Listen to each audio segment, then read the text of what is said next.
Alors le morceau du jour c'est ça. On va voir tout de suite comment ça se passe. On a tout dans le morceau, on a 4 accords. On va avoir le sol, on va avoir le fa, on va avoir le do, et puis de temps en temps on va avoir le ré.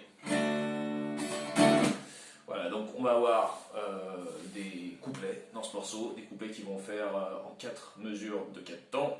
Sol, 1, 2, 3, 4, fa, 2, 3, 4, do, 2, 3, 4, et encore sol, 2, 3, 4, et on repart, 2, 3, 4, 1, 2, 3, 4. Alors voilà pour les couplets. Pour les refrains, il y a une seule différence, une toute petite différence, c'est qu'on va remplacer le fa qu'on jouait par un ré, ce qui va nous faire ceci.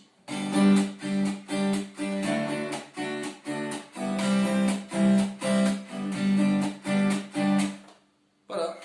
Rythmiquement, avec la main droite, ce qui se passe, c'est qu'on va faire, je le fais doucement, bas, haut, haut, haut, bas, haut. Et juste après, on change d'accord pour recommencer le schéma. Ce qui va nous faire, si je passe sur un fa, bas, haut, haut, haut, bas, haut, bas, haut, haut, haut, bas, haut, bas, haut, avec le do, haut, bas, haut, sol, haut, haut, bas, haut.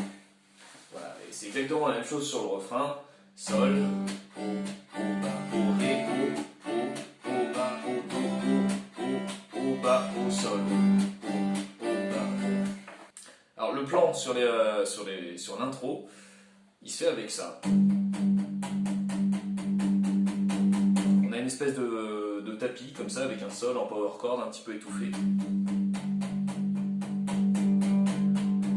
Alors, le sol en power chord, pour rappel, c'est la 3e case de la corde de mi. Ensuite, sur les 2 cordes en dessous, le la et le ré, on bloque la 5e case. Et on ne joue pas les cordes aiguës. Donc on joue que sur les 3 premières, voire les 2 premières. Et en même temps que ce tapis rythmique, on va avoir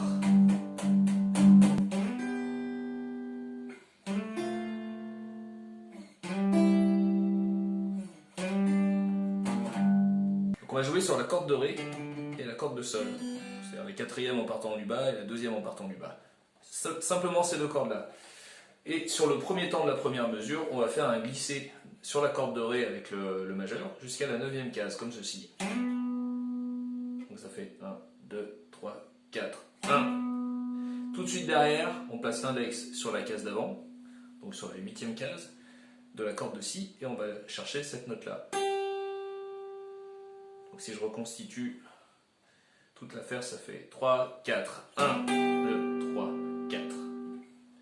Ensuite, à la mesure suivante, de la même manière, on va faire le même schéma, le majeur sur la corde de ré et l'index sur la corde de si, avec le même écart que tout à l'heure, sauf qu'on le fait 2 cases plus bas, comme ceci. Donc ça fait 3, 4, 1, 2, 3, 4, 1, 2, 3, 4, et 1, 2, 3, 4. Le 3e plan, c'est ça.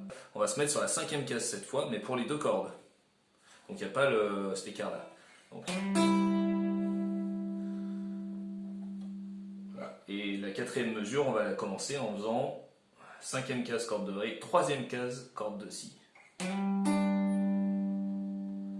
Ce qui nous donne, si je reprends du début, 1, 2, 3, 4, 1, 2, 3, 4, 1, 2, 3, 4, 1, 2, 3, 4. On va terminer la mesure sur la 6e case de la corde de mi, comme ceci, et sur un power chord de sol. Donc ça donne quelque chose comme ça. 2, 3, 4. Donc sur le 3 et le et du 3. 1, 2, 3 et 4. Et après ça repart. On arrive à la dernière mesure. 1, 2, 3, 4, 1, 2, 3, 4, 1, etc. etc. C'est à peu près tout.